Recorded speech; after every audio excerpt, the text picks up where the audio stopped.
Bienvenue sur Africa 24 dans cette nouvelle édition du 12-15 au sommaire de l'actualité. Qu'attendent à présent les Ivoiriens du président Alassane Ouattara, investi officiellement ce mardi devant le Conseil constitutionnel. C'est ici l'occasion de revenir sur les défis que doit affronter la Côte d'Ivoire. Les jeunes sont des partenaires essentiels du développement de l'Afrique. La journée du 1er novembre leur est ainsi consacrée chaque année sur l'ensemble du continent africain. À Djibouti, c'est ce 5 novembre que la journée leur sera entièrement dédiée. Nous reviendrons sur cet événement dans ce journal. Le marché de la mode au Togo est florissant, surtout quand il s'agit de la friperie.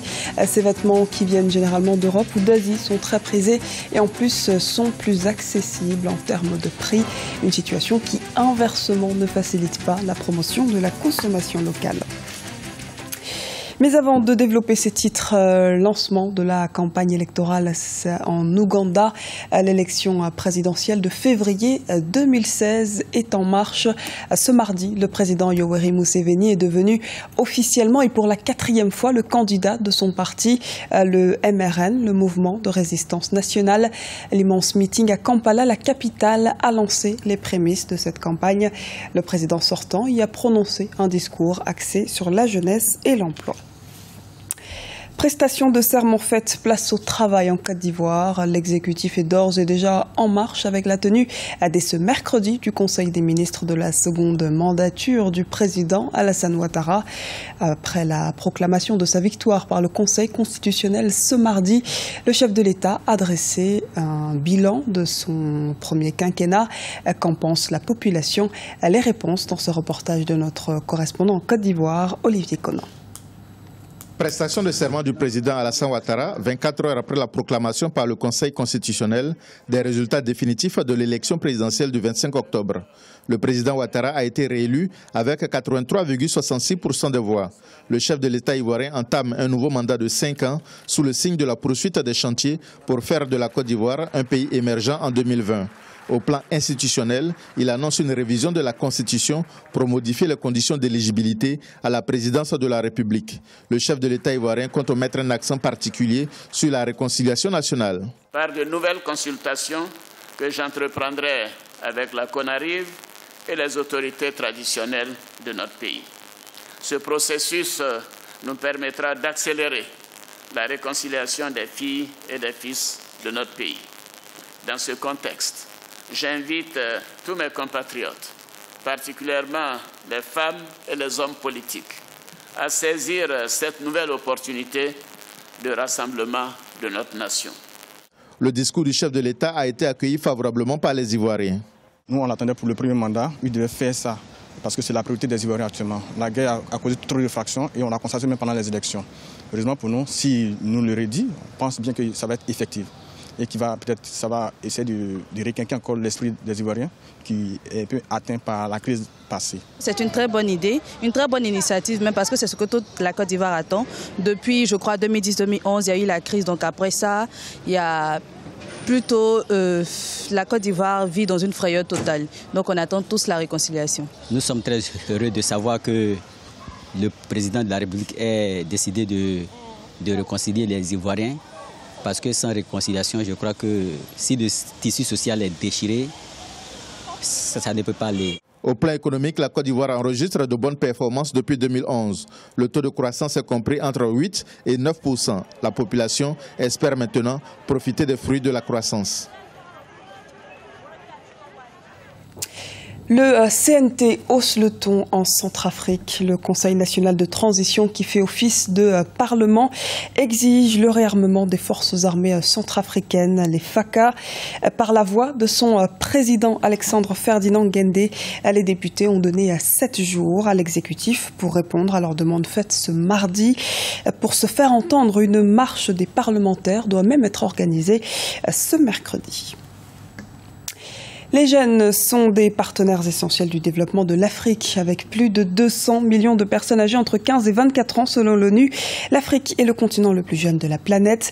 À Djibouti, la journée du 5 novembre leur est ainsi consacrée. L'occasion pour le président djiboutien Ismaël Omar Guelleh de s'adresser à la jeunesse de son pays ce jeudi. Écoutons les précisions d'Assowe Idriss Assowe, avocat. Djibouti ne dispose d'aucune autre ressource. Nous n'avons de ressources qu'humaines. Et l'avenir de Djibouti repose entièrement sur cette jeunesse.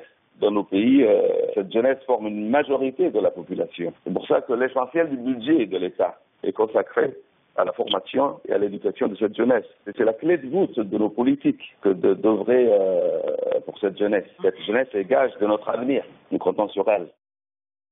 Le Togo a connu ces 5 dernières années une bonne croissance économique avec une estimation du PIB réel à 5,8% en 2014.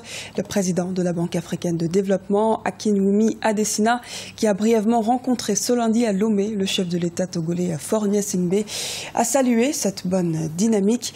Ils ont par ailleurs échangé autour du programme de développement 2016-2020 du pays et de l'appui de l'institution financière panafricaine, notamment en faveur du secteur minier, de la finance inclusive, particulièrement pour les femmes, sans oublier de la création d'emplois.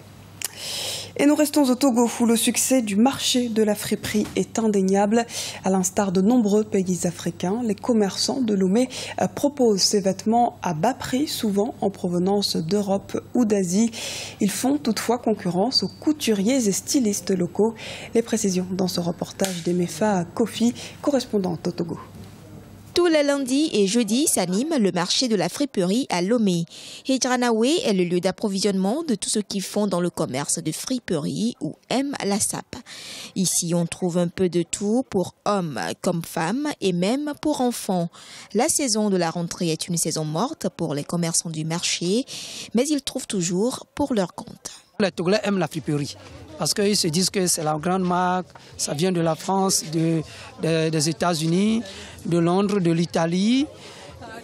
Il y a aussi des friperies qui viennent de la Corée aussi, comme de l'Asie mineure. Moi, je suis dans le vestimentaire, je fais les vestes de femmes, en complet, en demi-saison, en blazer, en manteau, tout pour femmes. La friperie, c'est de la qualité avec un bon design. Et quand tu le portes, c'est assorti. Le bal de la friperie peut aller jusqu'à 200 000 francs CFA, voire plus. En détail, un habit communément appelé premier choix peut être cédé à 1500 francs CFA. Une concurrence très rude vis-à-vis des créateurs togolais de mode, dont leur tenue sur le marché n'est généralement pas moins de 20 000 francs CFA. Tout le monde se fait coudre des habits au moins par mois. Tout le monde essaye, mais aussi tout le monde s'habille en friperie et en chinoiserie parce qu'ils n'ont pas les moyens. Donc il faudrait que les autorités sur place nous aident, nous, à avoir des industriels qui viennent s'installer pour créer vraiment des usines de transformation, que nous puissions y aller avec nos prototypes, qu'on nous fasse de très bons prix et qu'on puisse nous multiplier nos vêtements. Plusieurs entités composent donc le marché de la mode au Togo. Il s'agit des commerçants de friperie, des couturiers du quartier et des stylistes togolais qui commencent à émerger. Une émergence qui passe certainement par la valorisation et la promotion du Made in Togo. Ce journal a été réalisé par l'ensemble de la rédaction. Merci pour votre fidélité. Retrouvez dans un instant une nouvelle édition de l'actualité sur Africa 24.